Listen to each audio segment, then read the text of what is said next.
नमस्कार, बहुत स्वागत है आप सभी का इंडिया डेली पर। मैं हूं आपके साथ स्वप्निल वर्मा। जम्मू कश्मीर में विधानसभा चुनाव हो रहे हैं। 2 चरणों का मतदान संपन्न हो चुका है।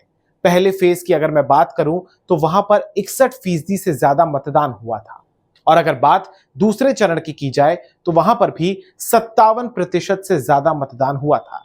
यानी कि कश्मीर की जो जनता है, जम्मू की जो जनता है, वो बैलेट के साथ है, बुलेट के साथ नहीं। अधिकांश जनता की मैं बात कर रहा हूं।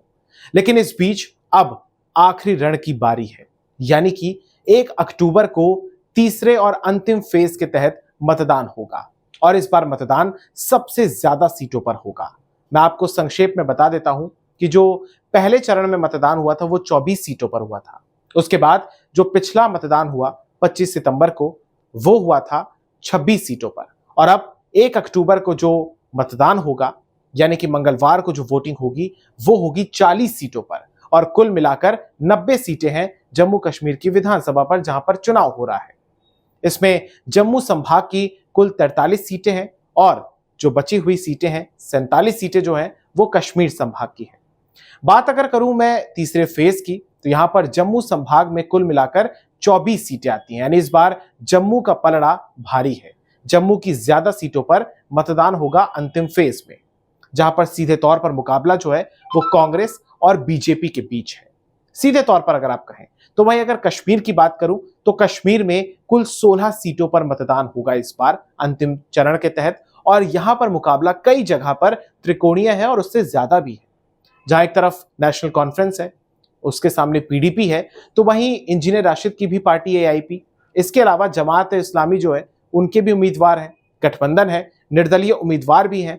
तो कश्मीर घाटी जो है वो जम्मू के कंपैरिजन में ज्यादा जटिल हो जाती है। लौटूंगा मैं अपने तीसरे चरण के कुछ आंकड़ों पर। तो जो तीसरा चरण है इसमें कुल मिलाकर 415 उम्मीदवार मैदान में है। पोलिंग पार्टीज रवाना हो चुकी हैं। चुनाव को लेकर तमाम तैयारियां भी पूरी हो चुकी हैं। जिन जिन जिलों में इस बार मतदान है वो भी आपके लिए जानना जरूरी है। बात अगर जम्मू संभाग की करें तो यहां पर इस बार 4 जिलों में है। इसमें जम्मू आता है, इसमें उधमपुर है, इसमें कठुआ है, इसमें सांबा है। और अगर हम बात करें कश्मीर की तो इसमें नॉर्थ कश्मीर यानी कि उत्तरी कश्मीर के जो जिले हैं, जिसमें बारामूला है, जिसमें कुपवाड़ा है, और इसमें जो आता है वो है बांदीपुरा। तो ये 3 डिस्ट्रिक्ट्स हैं जहां पर चुनाव होगा कश्मीर घाटी में। इसके अलावा मैं आपको बताना चाहूंगा कि जो एक कुल 7 डिस्ट्रिक्ट्स हैं जहां पर चुनाव अंतिम फेज का बचा हुआ है, जिन सीटों पर वहां पर संपन्न हो जाएगा, इस बार बड़े बड़े चेहरे कौन हैं, किन चेहरों पर एक तरीके से आप कह सकते हैं कि सारी नजरें टिकी होंगी, हॉट सीट क्या है, बड़े बड़े उम्मीदवार कौन कौन है, वीआईपी उम्मीदवार जिनको आप कह सकते हैं, जिनकी किस्मत का फैसला, जिनके भाग्य का निर्णय ईवीएम में कैद हो जाएगा।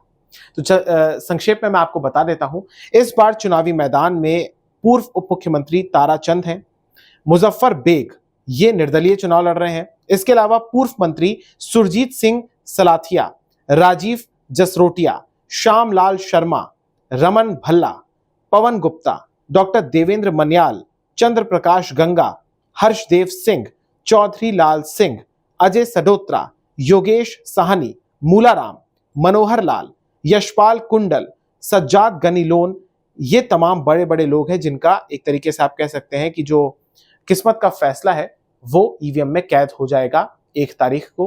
मैं आपको एक बार फिर से रिमाइंड कराना चाहूंगा कि जम्मू कश्मीर में कुल मिलाकर 90 सीटें हैं विधानसभा की, और इन तमाम सीटों पर जब कल मतदान संपन्न हो जाएगा 90 की 90 विधानसभा सीटों पर, तो इसके बाद जो नतीजे हैं वो घोषित किए जाएंगे 8 अक्टूबर को। 8 अक्टूबर 2024 को ये पता चल जाएगा कि कश्मीर में जो 1 दशक के बाद जो विधानसभा के चुनाव संपन्न हुए हैं, आखिर कश्मीर की आवाम ने, जम्मू की जनता ने किसे अपना मुख्यमंत्री बनाने का निर्णय, अपना जनाधार, अपना जनमत दिया है।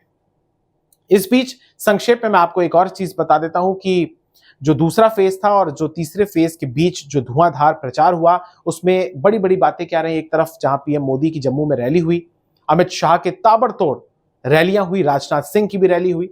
जम्मू कश्मीर में आप जानते हैं कि परिवारवाद, पाकिस्तान, ऐसे तमाम मुद्दों पर, विकास का मुद्दा, अनुच्छेद 370, इन तमाम मुद्दों को लेकर बीजेपी मैदान में है, और उसका मुख्य फोकस जम्मू संभाग के ऊपर है, जम्मू में जो कि 43 सीटें हैं। इसके अलावा अगर हम बात करें तो राहुल गांधी की भी रैली हुई, प्रियंका गांधी ने भी एक जनसभा की, खरगे की भी जनसभा हुई जहां पर वो अस्वस्थ हो गए थे। इसके अलावा नेशनल कॉन्फ्रेंस हो या पीडीपी हो, सबने अपने अपने तरीके से प्रचार अभियान किया। प्रचार अभियान में खुद की ताकत को झोंका। इंजीनियर राशिद भी उतरे, जो कि अभी हाल ही में जेल से बाहर आए हैं। इसके अलावा मैं आपको बताना चाहूंगा कि महबूबा मुफ्ती ने एक जो घटना हुई, जो हिजबुल्लाह का जो कमांडर है, जो चीफ है नसरुल्लाह, उसकी जो मौत हुई है, उसके विरोध में, यानी इजरायली डिफेंस फोर्सेस के विरोध में महबूबा मुफ्ती ने एक दिन का अपना प्रचार अभियान ही स्थगित कर दिया और कश्मीर के भीतर एक मार्च भी निकाला गया विरोध करते हुए इजराइल का जो ये हमला हुआ उसके खिलाफ। यानी कि आप कह सकते हैं कि जम्मू कश्मीर की सियासत में इजराइल, हमास, हिजबुल्लाह, नसरुल्लाह, ये तमाम लोग भी एक तरीके से आ गए हैं। यानी इनका काम क्या है आप ये सोचिए, लेकिन यही सियासत है कि जहां पर एक तरीके से वोट बैंक को टारगेट करने के लिए नेता कुछ भी कर सकते हैं। तो जम्मू कश्मीर की लड़ाई परिवारवाद की है, कश्मीर की ये लड़ाई विकास की है, लड़ाई है आतंकवाद की रोकथाम की, सेना को मजबूत करने की, सरहद पार से जो आतंकवादी आते हैं उन्हें एक तरीके से खत्म करने की, पाकिस्तान की साजिशों को नेस्तनाबूद करने की या आर्टिकल 370 के हटाने की। इन तमाम मुद्दों पर चुनाव है। रोजगार, महंगाई का मुद्दा तो सदाबहार रहता है भारत के चुनाव में। अब देखना होगा कि आने वाली 8 तारीख को जम्मू कश्मीर की जनता किसे अपना समर्थन देती है और क्या कुछ होता है। तो अब चंद घंटों की बात है, फिर मतदान जम्मू कश्मीर में शांतिपूर्ण तरीके से संपन्न हो जाएगा। बहुत बहुत धन्यवाद। इस वीडियो को शेयर कीजिएगा और हमारे चैनल को सब्सक्राइब करिएगा। नमस्कार।